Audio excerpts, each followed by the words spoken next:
दिल्ली के तिहाड़ जेल में कभी भी हो सकती है गैंग वॉर। अलर्ट पर रखा गया सभी जेल को। लॉरेंस बिश्नोई गैंग के प्रिंस तेवतिया की हत्या के बाद अलर्ट। खुफिया एजेंसियों ने जारी कर दिया बड़ा अलर्ट। नीरज बवाना से लेकर लॉरेंस बिश्नोई तक का नाम कैसे करेगी पुलिस अब काम। नमस्कार, आप देख रहे हैं BTF न्यूज। यूं तो देश की राजधानी दिल्ली के तिहाड़ जेल को एशिया का सबसे बड़ा और सुरक्षित जेल कहा जाता है, लेकिन पिछले कुछ समय से लगातार दिल्ली का यह तिहाड़ जेल गैंगस्टरों का अखाड़ा बना हुआ है और इस जेल में बंद देश के कई बड़े बड़े गैंगस्टर अपने विरोधी गैंग के बदमाशों को वर्चस्व के लिए लगातार अपने रास्ते से हटा रहे हैं। लड़ाई चाहे जेल में हो या फिर जेल के बाहर, गैंगस्टर वारदात को अंजाम दे ही डालते हैं। दिल्ली की इस तिहाड़ जेल में सिर्फ गैंगस्टर ही नहीं बनते, बल्कि देश के कई बड़े नामी गिरामी नेता, बड़े खिलाड़ी, पहलवान, चाहे वो दिल्ली के पूर्व मंत्री सत्येंद्र जैन हो या फिर दिल्ली के पूर्व उप मुख्यमंत्री मनीष सिसोदिया या फिर 2 बार के ओलंपिक पदक विजेता पहलवान सुशील कुमार। बड़े बड़े दिग्गज इस जेल में सजा काट रहे हैं, लेकिन इस जेल की एक और काली सच्चाई है जो दुनिया के सामने निकलकर सामने आ रही है। वो ये कि दिल्ली के इस जेल में कुख्यात गैंगस्टर नीरज बवाना, हाशिम बाबा, राहुल काला, छेनू पहलवान, अब्दुल नासिर, टिल्लू ताजपुरिया, रोहित मोई जैसे कुख्यात क्रिमिनल भी बंद है।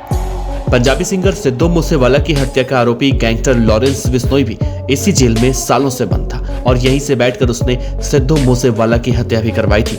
ये सब बताने का मतलब ये है कि दिल्ली के तिहाड़ जेल को सबसे सेफ जेल कहा जाता है, लेकिन ये सच नहीं है, बल्कि पिछले कुछ समय से तिहाड़ कई मामलों में बदनाम हुआ। खैर, इन बातों पर ना जाकर आज के अपने टॉपिक पर आते हैं।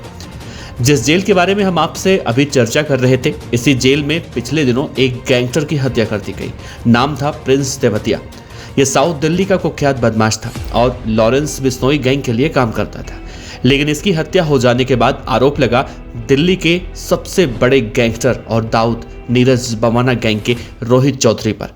और अब प्रिंस की हत्या के बाद उसका गुरु लॉरेंस बिश्नोई अंदर खाने में बौखला चुका है और अब इस हत्याकांड का बदला लेने के लिए प्लानिंग भी कर रहा होगा। अब आप सोच रहे होंगे कि लॉरेंस तो पुलिस की कस्टडी में है, वो प्लानिंग कैसे कर सकता है। तो आपको बता दें कि जब तक आपके आंखों के सामने सच्चाई दिख न जाए तब तक आप भी यकीन नहीं करते और करना भी नहीं चाहिए। लॉरेंस बिश्नोई के बारे में आप बस इतना जान लीजिए कि जो गैंगस्टर पुलिस की कस्टडी में रहकर आराम से एक न्यूज़ चैनल को इंटरव्यू दे सकता है और 2 राज्यों की पुलिस कंफ्यूज हो जाती है कि आखिर ये कैसे हुआ, तो आप खुद सोचिए कि उसके लिए प्लानिंग करना कितना मुश्किल होगा। दूसरी तरफ लॉरेंस के दुश्मन बम्बिहा गैंग की तरफ से भी हाल ही में कहा गया है कि लॉरेंस गैंग का दूसरा विकेट भी बहुत जल्दी गिरने वाला है। इस बात से आप समझ सकते हैं कि तिहाड़ जेल में गैंग वॉर की आशंका क्यों जताई जा रही है। इसी कड़ी में दिल्ली NCR की 12 गैंग से दिल्ली पुलिस, जेल प्रशासन समेत अन्य संबंधित एजेंसियों को सतर्कता बरतने की सलाह दी गई है। दरअसल तिहाड़ जेल में गैंगस्टर प्रिंस तेवतिया की हत्या के बाद विशेष चौकसी बरतने के निर्देश दिए गए हैं, क्योंकि तिहाड़ में ये गैंगस्टर खून खराबे की कोशिश कर सकते हैं। 2 गुटों में बटे 6 गैंगस्टरों की टोली के बीच इस वक्त खूनी जंग छिड़ी है। जेल में हर वक्त अपने विरोधियों को निपटाने की साजिश चलती है। चाहे जेल हो या फिर जेल के बाहर, जहां मौका मिलता है ये गैंगस्टर वहीं हमला कर देते हैं। ये खुफिया सूचना गैंगस्टर अंडरवर्ल्ड और ISI गठजोड़ पर काम करने वाली खुफिया यूनिट ने दिल्ली पुलिस समेत अन्य संबंधित एजेंसियों को मुहैया कराई है। इस खुफिया सूचना में कहा गया है कि दिल्ली NCR में इस वक्त करीब दर्जन भर गैंग सक्रिय हैं और ये 2 खेमों में बंटकर काम कर रही हैं। 2 खेमे दिल्ली के ही गैंग के हैं, लेकिन इन्हें दिल्ली के बाहर से कुख्यात गैंगस्टर का साथ भी मिल रहा है। पुलिस के मुताबिक वर्तमान में 2 खेमों में बटे इन गिरोह के अब तक 55 से ज्यादा गुर्गे मारे भी जा चुके हैं, जबकि ज्यादातर सरगना और उनके कई गुर्गे समेत 50 से ज्यादा बदमाश सलाखों के पीछे भी पहुंच चुके हैं। वहीं 3 दर्जन से ज्यादा बदमाश मारे गए। इनमें से कुछ गैंग के सरगना भी अब तक मारे जा चुके हैं। इन बदमाशों में अगर जंग की बात करें तो नीरज बवाना, नवीन बालिका, अशोक प्रधान और राजेश बवाना गैंग के बीच जंग छिड़ा हुआ है। गैंगस्टर नीरज बवाना और नवीन बाली दोनों एक गैंग में आते हैं और दोनों इस वक्त दिल्ली के तिहाड़ जेल में बंद हैं। इनकी गैंग की कमान इस वक्त हिमांशु भाऊ ऑस्ट्रेलिया से संभाल रहा है और इसके विरोधी राजेश बवाना और अशोक प्रधान नीतू दाबोदिया की मौत के बाद से गैंग कोऑपरेट कर रहे हैं।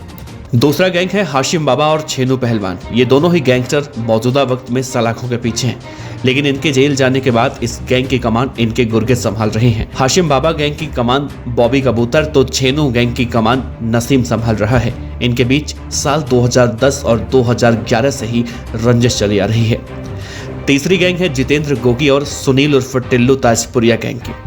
जितेंद्र गोगी के मारे जाने के बाद उसकी गैंग का रोहित मोई, दिनेश कराला ऑपरेट कर रहे हैं, जबकि सुनील उर्फ टिल्लू की गिरफ्तारी के बाद गैंग की कमान दीपक पकेस्मा संभाल रहा है। इसमें 2011 से रंजिश चली आ रही है। चौथी गैंग है लॉरेंस बिश्नोई और देवेंद्र बम्बिहा गैंग। फिलहाल ये दोनों गैंग के बदमाश सलाखों के पीछे हैं। गैंग की कमान लॉरेंस की तरफ से उसका भाई अनमोल और गोल्डी बराड़ ऑपरेट कर रहे हैं, जबकि बम्बिहा गैंग की कमान लकी पटियाल संभाल रहा है। इनमें भी साल 2015 से दुश्मनी चल रही है। तिहाड़ जेल में बंद कुख्यात गैंगस्टरों में पांचवा गैंगस्टर है कपिल सांगवान उर्फ नंदू और मंजीत महाल गैंग। कपिल सांगवान उर्फ नंदू मौजूदा वक्त में विदेश में बैठा बताया जाता है और रोहित छारा इसकी गैंग का कमान संभाल रहा है, जबकि मंजीत महाल इस वक्त जेल में है और गैंग की कमान मित्राओं गांव का ही उसका करीबी संभाल रहा है। इनके बीच भी साल 2014 से आपसी रंजिश चली आ रही है। तिहाड़ जेल में बंद गैंगस्टरों की लिस्ट में छठा गैंग है काला चछेड़ी और कौशल चौधरी गैंग। ये दोनों कुख्यात गैंगस्टर मौजूदा वक्त में सलाखों के पीछे हैं। काला चछेड़ी गैंग की कमान अक्षय झज्जर संभाल रहा है, जबकि कौशल चौधरी गैंग की कमान नीरज पंडित के पास है। इनके बीच आपसी रंजिश की शुरुआत भी साल 2021 से हुई थी। तो दिल्ली के तिहाड़ जेल में बैठे ये कुख्यात गैंगस्टर आपसी गैंग वॉर कर सकते हैं और इसके लिए अब खुफिया एजेंसियां भी अलर्ट हो चुकी हैं।